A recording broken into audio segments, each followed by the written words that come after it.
Welcome,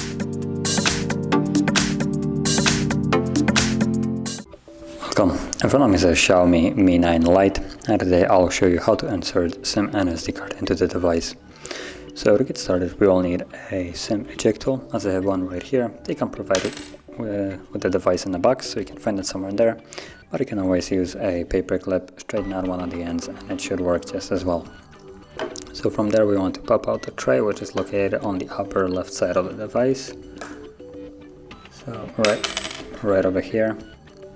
As you can see, when you push it in, the tray pops out, so from here you can take it, and you have access to either two different SIM slots, so you can place one instead of the SD tray, and you would just place it like so, or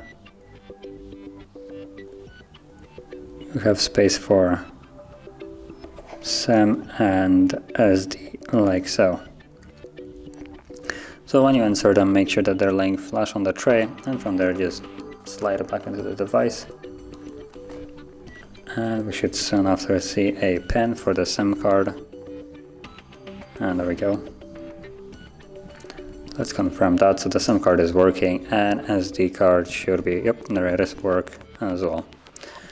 And that is how you would insert both SIM and SD card into the device. And if you found this video helpful, don't forget to hit like, subscribe, and thanks for watching.